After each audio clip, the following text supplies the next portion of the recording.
Sri Vinayak Convent High Secondary School, Dalota welcomes you all WhatsApp or online classes. Good morning, dear students. I am Renuka Chauhan and I am your EVS teacher. Today's topic is conservation of natural resources. And what is conservation? The prevention and carefully management of the environment. And why do we need conservation of natural resources?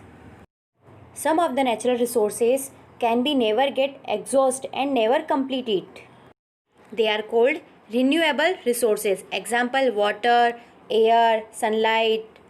But coal, petrol, diesel and kerosene are exhaustible and they are called non-renewable resources. Nature में कुछ resources ऐसे हैं जिन्हें दोबारा use कर सकते हैं, उन्हें रिन्यूएबल रिसोर्सेज कहते हैं। कुछ रिसोर्सेज ऐसे हैं जिन्हें हम दोबारा यूज़ नहीं कर सकते हैं, जैसे कोल, पेट्रोल, डीजल, केरोसिन। इनको हम इनएग्जॉस्टेबल रिसोर्सेज कहते हैं। इन्हें हम फॉसिल फ्यूल कहते हैं और ये बहुत लिमिटेड अमाउंट में हैं। इन्हें अगर हम ज़्यादा यूज़ करेंगे तो ये ख़त्म हो जाएंगे। ये रिन्यू हो सकते हैं बट इन्हें रिन्यू होने में लाखों साल लगते हैं। कंजर्वेशन का मतलब होता है संरक्षण करना या बचाना। हम नेचुरल रिसोर्सेज को किस तरीके से बचा सकते हैं। But rich countries are using more natural resources than poor countries. Developing countries need to depend more on natural resources for their growth and development. And some populated countries, India, China, Indonesia, need large amount of the natural resources. And पेड़ों की कटाई और animals के शिकार की वजह से कुछ प्लांट और एनिमल की स्पेसिस इंडेंजर्ड स्पेसिस में आ चुकी है। इंडेंजर्ड स्पेसिस का मतलब होता है जिनकी जाति या तो ख़त्म होने वाली है या फिर बहुत कम संख्या बच चुकी है।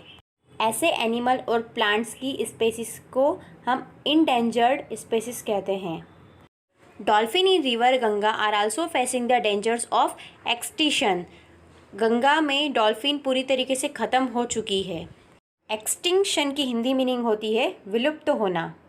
एंड नेचुरल रिसोर्सेज को बचाने के लिए गवर्नमेंट ने कुछ एक्ट लागू किए हैं जिनके नाम हैं, फर्स्ट इन्वायरमेंटल प्रोटेक्ट एक्ट, जिसके तहत पूरे इन्वायरमेंट को प्रोटेक्ट किया जाता है, कहीं कोई इन्वायरमेंट पोल्यूशन न हो। Second national forest act, forest को सेव करने के लिए सभी कंट्री में बॉटनिकल गार्डन बने हुए हैं जहाँ पे फॉरेस्ट को सेव किया जाता है और जिस प्लांट की स्पेसीज बहुत कम है उन प्लांट की स्पेशल केयर की जाती है। बॉटनिकल गार्डन में पेड़ों की कटाई करना मना है। Third wild life protection act, इसके तहत जंगली जानवरों को बचाया जाता है। नेशनल पार्क एंड सेंचुरी, यहाँ पे वाइल्ड लाइफ को प्रोटेक्ट किया जाता है और उन्हें वो सारी फैसिलिटीज़ दी जाती है जो उनको मिलनी चाहिए। और अब हम मध्य प्रदेश में नेशनल पार्क के बारे में बात करते हैं। फर्स्ट नेशनल पार्क है Madhav national park, second Satpura national park, third Van Vihar national park, fourth Sanjay national park, fifth Kanha national park. इन सभी नेशनल पार्क में वाइल्ड लाइफ को प्रोटेक्ट किया जाता है। इसी तरीके से मध्य प्रदेश में सेंचुरी भी है। सेंचुरी मीन्स होता है अभयारण्य। फर्स्ट है Veerangana Durgavati wildlife sanctuary, second Sardar wildlife sanctuary, third Pench wildlife sanctuary, fourth Panha wildlife sanctuary, fifth Pachmarhi wildlife sanctuary. ये नेशनल पार्क और सेंचुरी हमारे एमपी में है। It is important that we use our natural resources carefully. हमें natural resources का carefully use कैसे करना चाहिए? First 3 Rs। 3 Rs का मतलब होता है रीयूज़, रिड्यूस एंड रिसाइकल। ये नेचुरल रिसोर्सेज को सेव करने के लिए एक फार्मूला है। रीयूज़ मीन्स दोबारा उपयोग करना, रिसाइकल मीन्स उसको फिर से उपयोग में लाना, और and reduce means natural resources का कम से कम यूज़ करना।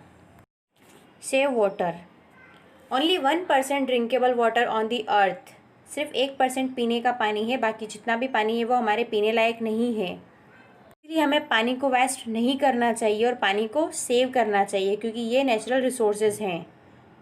थर्ड यूज़ रिन्यूएबल रिसोर्सेज, हमें ऐसे रिसोर्सेज का यूज़ ज़्यादा करना चाहिए जो रिन्यूएबल हो। मीन्स हमें सोलर एनर्जी का यूज़ ज़्यादा करना चाहिए क्योंकि वो हमें सन से मिलती है और उससे कोई पॉल्यूशन भी नहीं होता है। और वो अनलिमिटेड अमाउंट में हमारे पास है। Next, save electricity. हमें इलेक्ट्रिसिटी को बचाना चाहिए, क्योंकि इलेक्ट्रिसिटी कैसे बनती है, या तो वो वाटर से जनरेट होती है या फिर एयर से। तो अगर हम इलेक्ट्रिसिटी को सेव करेंगे तो नेचुरल रिसोर्सेज भी सेव होंगे। तो हमें अननेसेसरी इलेक्ट्रिसिटी का यूज़ नहीं करना है। Save fuel. आपको पता है फॉसिल फ्यूल को बनने में लाखों साल लगते हैं। अगर हम इनका बहुत ज़्यादा यूज़ करेंगे तो ये ख़त्म हो जाएंगे, और फिर इनको बनने में कितने साल लगेंगे, लाखों साल, और ये हमें दोबारा नहीं मिलेंगे। इसीलिए हमें फॉसिल फ्यूल का यूज़ कैसे करना चाहिए, कम से कम। Next, plastic. आप सभी को पता है प्लास्टिक नॉन बायोडिग्रेडेबल मटेरियल से, जो कभी ख़त्म नहीं होता है, और ये नेचर को बहुत ज़्यादा नुकसान पहुंचाता है। इसीलिए हमें प्लास्टिक बैग्स का यूज़ कम से कम करना चाहिए। And it is our responsibility to provided our future generations with an abundance of quality natural resources. हमें नेचुरल रिसोर्सेज के लिए सबको अवेयर करना चाहिए।